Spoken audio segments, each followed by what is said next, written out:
Hello everybody and welcome to this week's video. First things first, I have new hair. I think it's pretty slay. Second things second, welcome to another 10 book takedown, this time tackling the shortest books on my TBR. For those of you who don't know, 10 book takedown is just where I read 10 books in, usually it takes me about 2 weeks, which is still insanely quick for reading that many.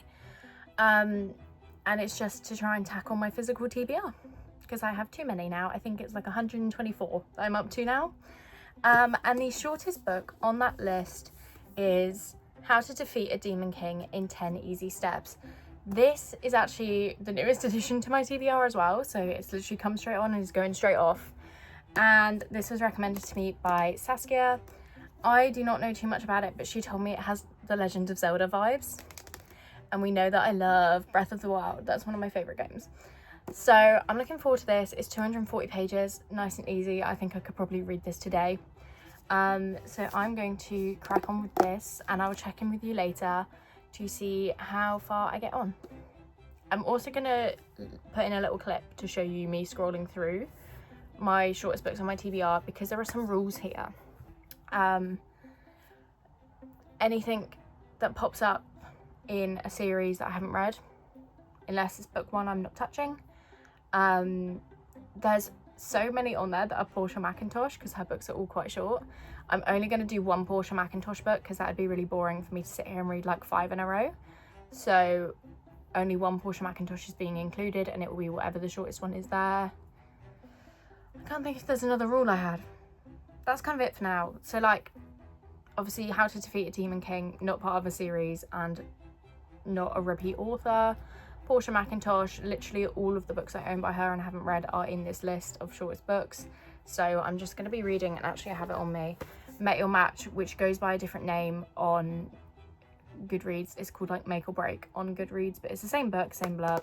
So that's what I'll be reading. And then I think it is the Bunkhouse series and Alive and Wells appear on the list, which are luckily both the start of a series, which is annoying to have to start a new series, but I'm gonna do it just to get them off my TBR. So that's the plan.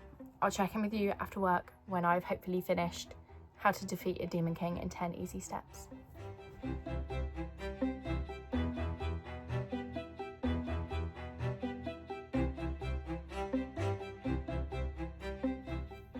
It's been quite a few days since I've done an update for this, and it's not even that I forgot I was filming a video. I just couldn't be bothered to film a clip. So I've actually read 2 books and started a third one, and decided not to read 2 of the books that were on the agenda for today. I never wear my hair like this either. Let me know if you guys like this band thing I've put on my hair. I wanted to try it. I don't think it suits me. But the first book that I did read and finish was How to Defeat a Demon King in 10 Easy Steps by Andrew Rao. This was actually really fun. This was the shortest book on my TBR, and it was actually the newest book on my TBR as well. I think I possibly mentioned that already. But this, I think people have called it an RPG. I don't know if it's an RPG. I don't really understand what that means. But it is very video game-esque. I can definitely get the game element of it, but also like the reader isn't really putting any input in.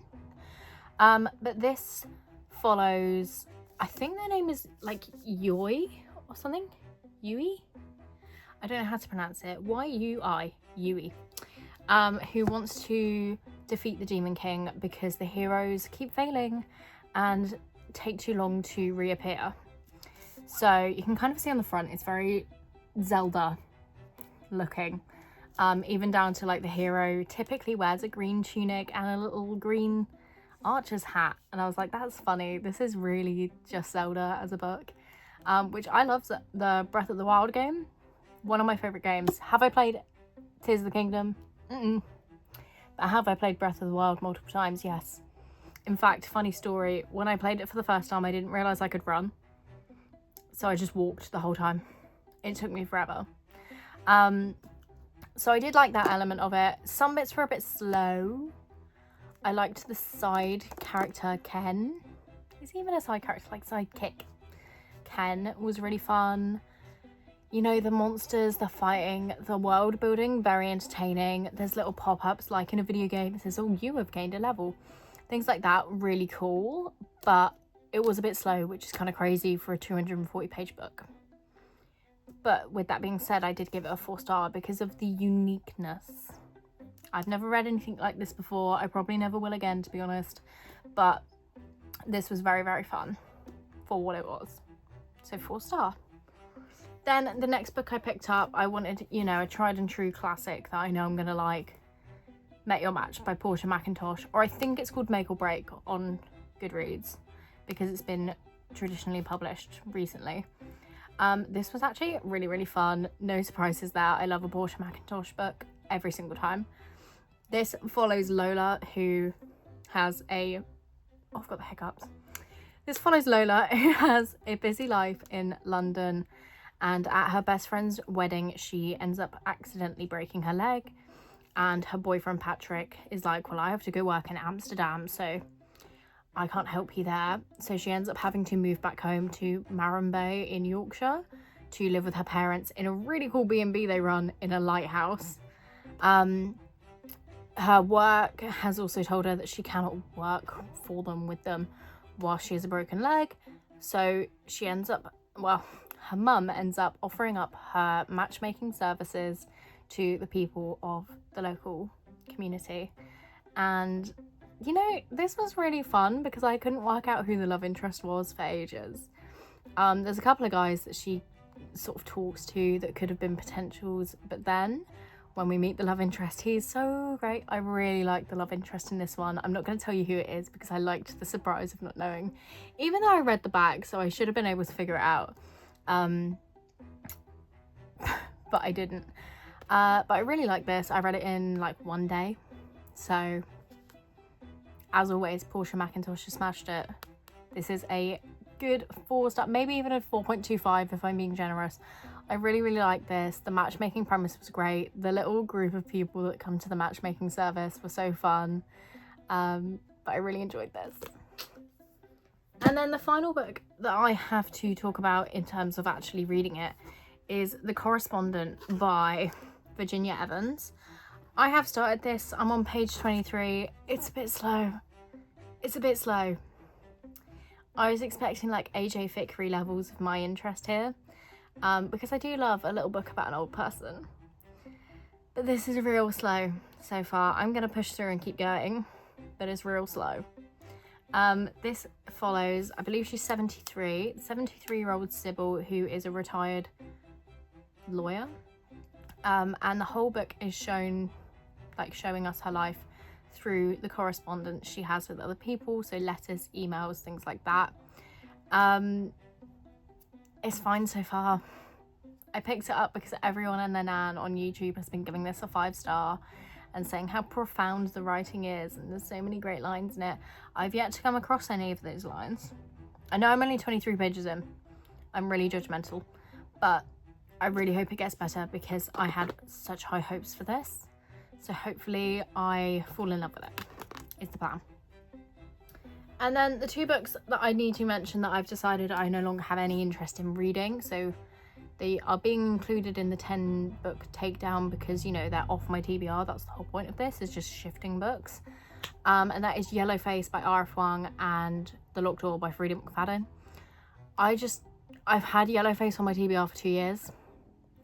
And not once have I wanted to pick it up, which is a shame because one of my best friends actually does really like this book and has told me to read it multiple times. But I don't want to. I just don't want to. It's as simple as that. And The Locked Door, I've read a Freida McFadden before.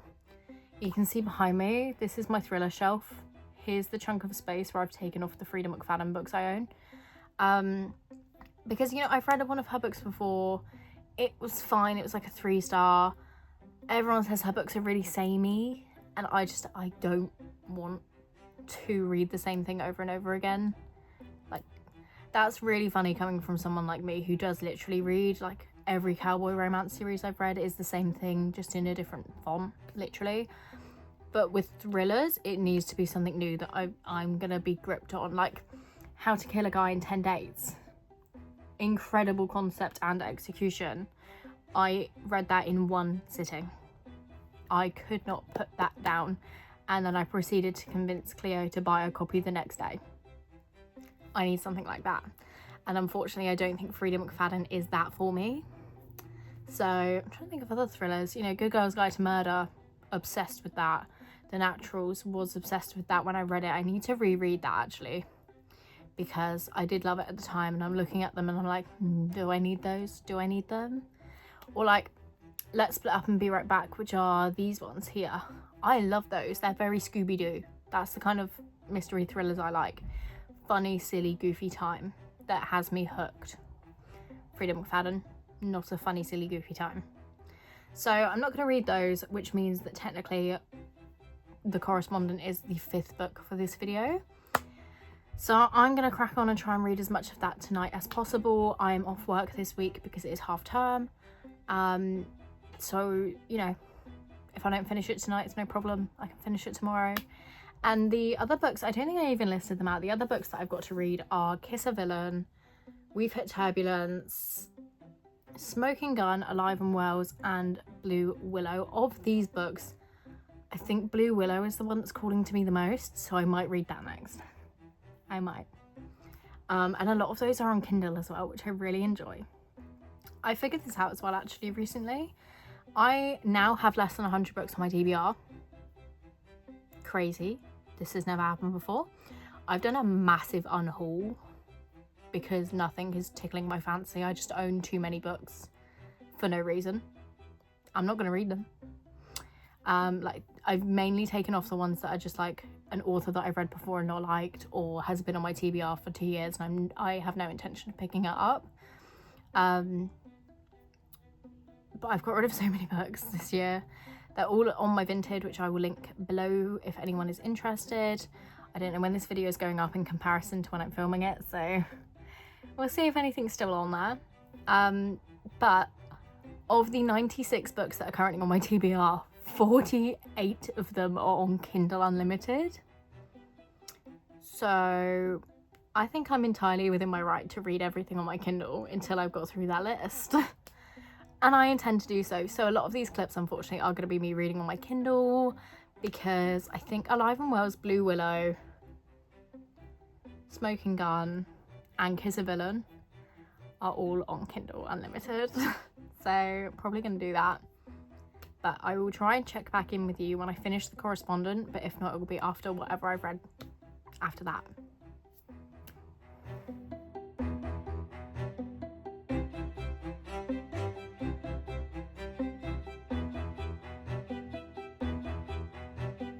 I have read up to page 117 of The Correspondent, and I do not think this book is for me. I think it's just a little bit on the slow side, which is kind of the point of it. You know, it's written by this 73-year-old woman. Her life is going to be slow, but I just don't care. I truly do not care. There is one element of this that I care for, and I fear is not going to get the acknowledgement that I need it to have. So I'm taking the opportunity today. I'm going out shopping with my nan, and I think she would enjoy this. So I'm going to gift it to her. I have highlighted some bits in it. Like, there have been some cool bits that I have enjoyed, but on the whole, I just don't care. And I'm not in the mood to trudge through a book if I'm not enjoying it. You know, at most this will be a 3-star. So I'm happy to just DNF it and pass it on to my nan, who hopefully will enjoy it. Although saying that, I lent her The Storied Life of AJ Thickery like 3 years ago now. I don't think she's read it, but I will give her this and see if she wants it. So I don't know what to start next. I really don't feel like reading anything, and I've just started another buddy read that doesn't account towards this video at all, which is quite annoying. I think I'm gonna try and start either Alive and Wells or Blue Willow, but both of those are on my Kindle, so it's going to be a surprise to you which one I've started until after I've started it. Or maybe I'll do like I did last time, with a little like point to the book, like here's what I'm reading. Yeah, so it'll either be Blue Willow or Alive and Wells, because I want to break up the cowboy romances. There's 2 I've got to read for this video, so and I want to read Alive and Wells more than I want to read Smoking Gun. So I will check back in with you once I've picked my next read.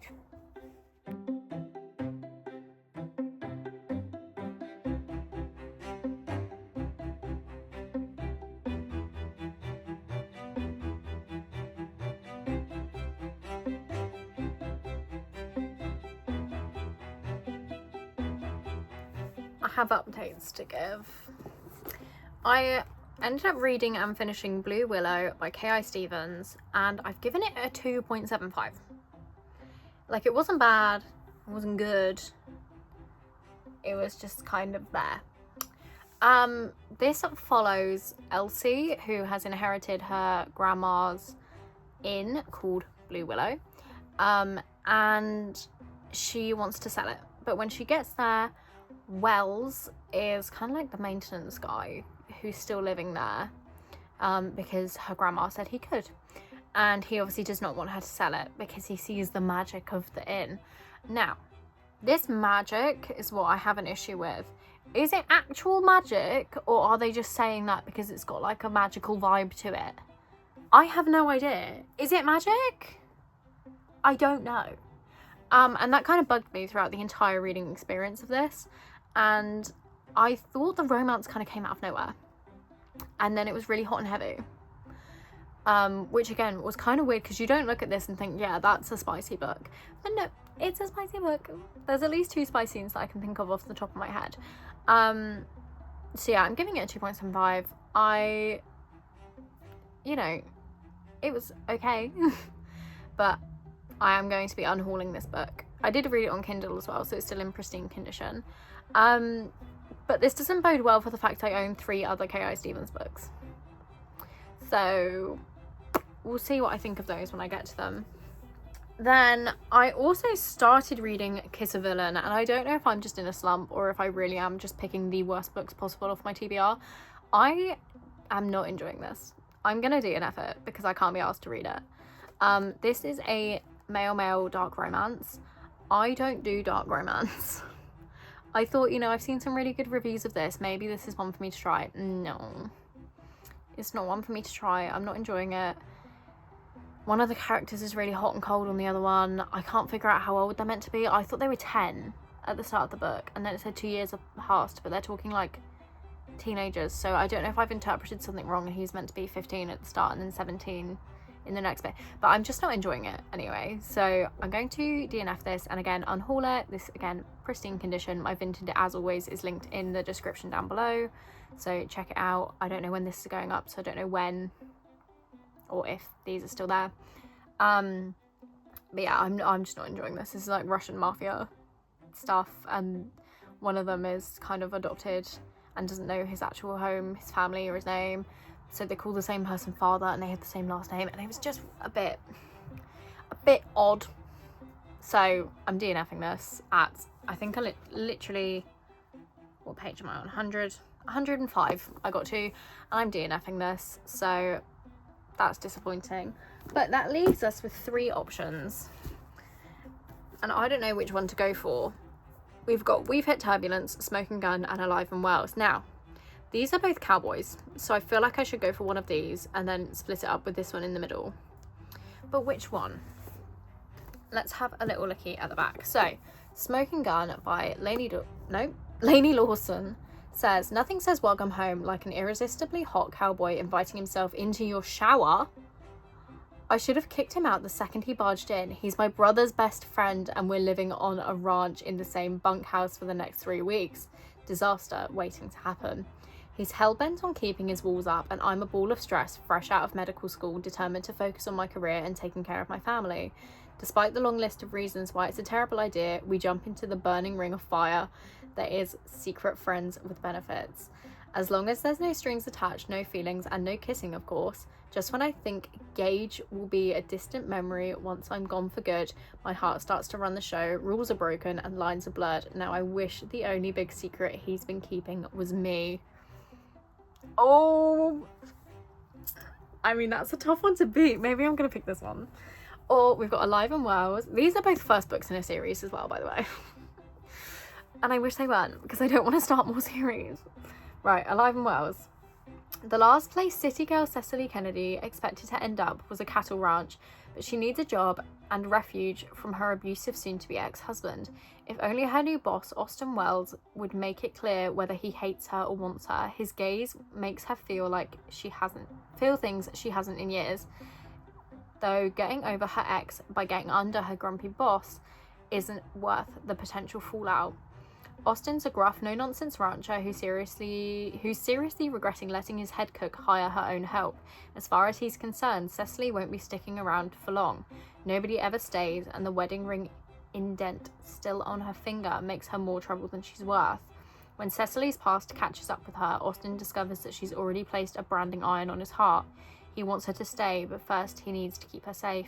They both sound really good, but I do think I'm going to pick Smoking Gun. So I'm going to start Smoking Gun and I'll get back to you when I have finished. So I finished reading Smoking Gun and halfway through it took a turn that I just didn't expect. And I don't know why, because it was kind of obvious. Well, maybe not. Basically, halfway through this smutty cowboy romance, it kind of turns into like a mafia thing. I'm not complaining, I enjoyed it, but I didn't see it coming. But overall, I'm giving this a 4-star. The smut was indeed smutty. I really enjoyed both the characters. The dynamic with her brother was actually quite funny. So, 4-star. I am going to continue reading this series. I believe there's 4 books in this series. Fire Ray, Up in Smoke, and I think Down in Flames is coming out in April. So definitely expect to see that. I'm kind of considering doing a series Smackdown because I haven't done one since August. And after filming this, I will have 2 cowboy romance series that I have 3 books left to read in each. So let me know if you want to see that. And as promised, I will be going on to read We've Hit Turbulence by Jessica L. Cozy. This one looks fairly short, so hopefully I can read this tonight. And then I've only got Alive and Well left to read. So, and then really funnily, actually, I forgot to mention this. I was like, oh, I'm reading the shortest books on my TBR. I should audiobook the longest book on my TBR whilst I do that. And I've accidentally fallen down a massive rabbit hole because the longest book in my TBR was The Inadequate Heir by Danielle L. Jensen in the Bridge Kingdom series. I love the Bridge Kingdom series already. The first 2 books, absolutely adored them. The 3rd book, though, oh my god, so amazing. I was like, oh, why is it so long? It doesn't need to be that long. Yes, it did need to be that long. It was a 5-star. Also, currently handheld situation going on here. That's why it's shaking as I move. But yeah, that was a 5-star. And I have immediately gone straight into book 4, which is, I think, The Endless War.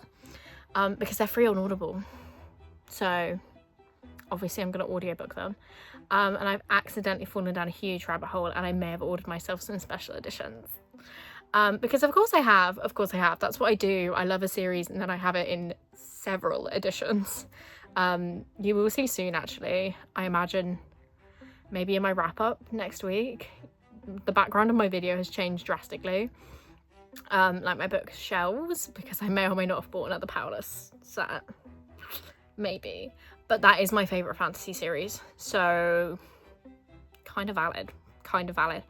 But with all that being said, I am going to read We've Hit Turbulence, and I will get back to you hopefully later tonight with my updates on the whole book. Okay, so that one didn't last long at all. I've read 1 chapter and I am not gelling with the writing. It's like a college age, which is, I think in America that means like 17, 18. I'm 21, so it's, it's fucking rich of me to say this, but I don't like reading about young people, because it's just quite naive. I find it always quite childish, the way they act, behave, whatever, which, again, so rich coming from me, because I probably act like that and don't even notice, but I'm not going to bother with this. Similar to Yellowface and The Locked Door, I don't think I'm going to like this, so I'm just not going to read it. I didn't know that when I bought it. So it's annoying, but I'm not gonna read this. Let's move straight on to Alive and Wells. I have finished the reading for this video. This video was wild. I've never had a 10-book takedown where I didn't actually read all of the 10 books. Like, I unhauled 2 of them. just straight off the bat. I DNF'd 2 of them and got rid of those. I genuinely can't even remember everything that I read for this video. So we're getting the trusty reading journal out to discuss, because I don't remember anything that I did for this. So we're starting off with, are we starting off with this? Yes. I read How to Kill a Demon King in 10 Easy Steps by Andrew Rowe. This is like, it's almost video game-esque. It's very Breath of the Wild looking, which is a game that I read this book and I was like, yep, time for my yearly replay. So I am currently in the midst of my replay of Breath of the Wild. I do it at least once a year. It's like a comfort game, even though I'm rubbish at it. I just think it's fun. I love the aesthetics. So obviously I loved the aesthetics of this as well. We follow, I forgot their names as well, Yui. We follow Yui, who from a young age decides that she wants to be the hero in her town.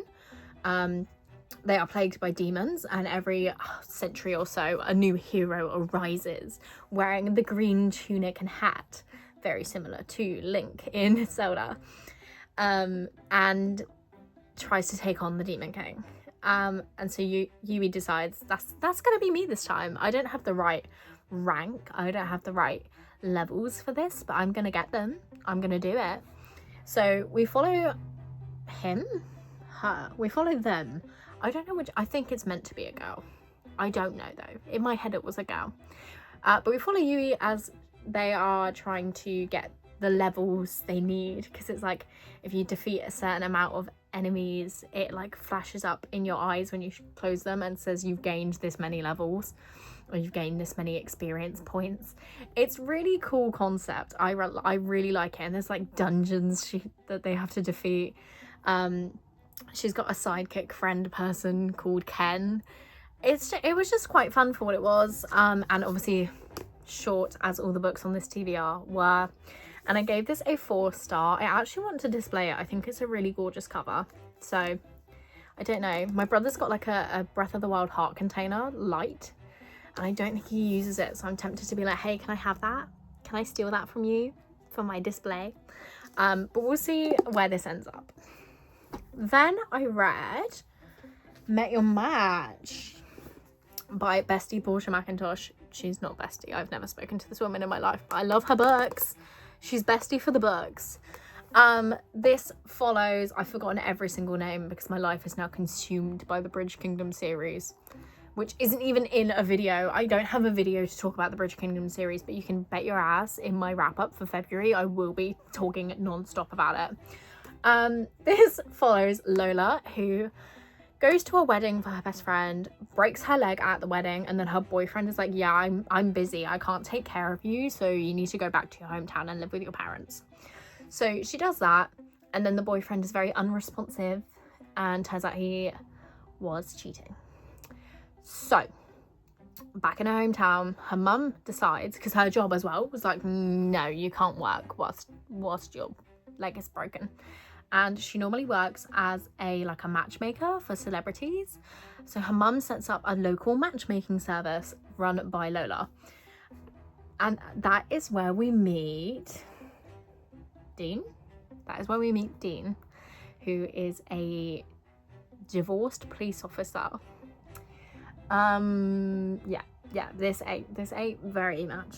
I gave this one a 4-star as well, I think. I love all of Portia McIntosh's books. You can literally see this whole section behind me here, from the blue over to the stack. That's all Portia McIntosh. And you can bet I'll be picking up her new release, which is a cowboy romance. Yes! That is one of my favourite romance genres, and I will be picking up. That was kind of feral of me, actually. That was actually really feral. I apologise for how that looked and sounded. But yes, this was a 4-star. I really, really like this one. Then I think we have a whole spew of things that I didn't read. So we had Yellowface and The Locked Door, which I just looked at and thought, you know what? I don't want to read these. I don't think I'm going to pick these up anytime soon. Yellowface in particular, I've owned for a year or so, multiple years maybe. And I've just never had the urge to read it. So those immediately off the TBR. Then I had The Correspondent, which I DNF'd. And I was so gutted because that is a book I'd bought recently. So I DNF'd that. I gifted it to my nan because I thought it was maybe something she might enjoy more than I would. Then I read Blue Willow, which I don't remember anyone's names. Yes, I do. The man was called Wells. And the girl was called Elsie. I remember now. Elsie inherits the Blue Willow Inn, which I think is magical. And Wells is like the repairman that lives there. That's the setup for that one. This one I just thought was really confusing, so I'm giving it a 2.75, maybe even a 2.5, and I have already unhauled it. So yeah, that one was gone. I then also DNF'd Kiss a Villain because I couldn't work out what age they were, and it sounded like they were about 12 at the start of the book, which, you know, isn't wrong. But then the timeline from that point on, they still weren't adults, and that just felt wrong to me because it was giving spicy romance vibes. And if they are children for the majority of the book, I don't want to read that. I don't. And it's a mafia book. I'm not really a mafia person when it comes to my reading. Just not my thing. Like, if I want a mafia romance, I'm going to go for, like, Willow Winters. She has a whole mafia, like, the Valetti crime family series. I ate that up. But that was, like, multiple years ago. So maybe it's just not my thing anymore. Maybe it's just not my thing. Then the next book that was for this video was Smoking Gun by Lainey Lawson, which is a cowboy romance, which, as you just saw in my reaction to Portia McIntosh releasing a cowboy romance, is very much my jam. And this I ended up giving a 4-star. What would I say? Yeah, 4-star. And the irony here is that this partway through turns into a mafia romance. And I actually really enjoyed it. Like, I think it was done really well here because it was combined with other elements that made it feel more fun. Whereas Kiss a Villain was very much just mafia family, we're adopting this child and you're going to be raised as brothers. So the whole setup of that book just was not for me. This was for me. In this one, we follow why do books not put names on the back? What is this woman's name? Her name is not Ruby. What is her name? Blythe. Her name is Blythe. That's why I didn't remember it, because it's not a name I've heard before. This follows Blythe, who moves back to her hometown and ends up staying in the bunkhouse, which is the name of the series, the bunkhouse series, that her brother lives in with a bunch of other cowboys. And one of those is Gage, who very much insta-lust happens between them, and they have a sort of hidden relationship for a while, and then Gage's brother shows up from the mafia. So it was really fun. It was a weird story, but I enjoyed it, and I gave it a 4-star, and I will be continuing this series hopefully soon, but definitely like within the next year I will read all the books in this series. And then finally for this video, as I said, I've like interspersed the Bridge Kingdom series between these books, so they're a little bit hazy in my mind. But I finished this one today, Alive and Wells by Bailey Hannah. I thought I wouldn't like this because the back cover just didn't really appeal to me. But that being said, let me take the bookmark out because I did finish it earlier. That being said, I did actually quite enjoy this one. So this follows Cecilia. This follows Cecilia, who has just left her abusive husband. So trigger warnings for domestic violence in this, it comes up a lot. And she escapes by going to Wells Ranch, and this ranch is owned by Austin, who didn't know she was being hired and thinks because she's a city girl she can't do ranch work. He is wrong. She thrives on this farm, on this ranch, and it was just really fun. It was a fun time. I enjoyed it. I don't know if it's recency bias talking. I can't decide if I liked this or Smoking Gun more. So they are both getting a 4-star from me. And again, I will probably continue this series. There are, I think, 3 more books in this one. And 2 more books out currently for Smoking Gun, but 1 more coming in April. And I think there's another one coming for this series as well at some point this year. And if I have read all the books up to that point, I will be buying it. So I did enjoy this. Very, I don't want to say a fun time because it talks about domestic violence a lot, but it was a good read. I had a good time reading it. So that is the 10 books that I tackled in this video. I currently, like, as it stands, I only have 4 of them, which is weird. It's gonna make the thumbnail look a bit silly. Oh, I forgot one. Another one that I started reading and then didn't read enough of to count it on my reading list, but I DNF'd it and have unahauled it, is We've Hit Turbulence. I can't remember what it's about, but it was YA. I don't personally want to read a YA romance because it just feels very immature. So that is all the books I tackled for this video. And with that said, I will catch you next week with my February wrap up about all of the books I read this month, including the Bridge Kingdom series. I cannot wait to talk about it, and I will see you next week with another video. Bye!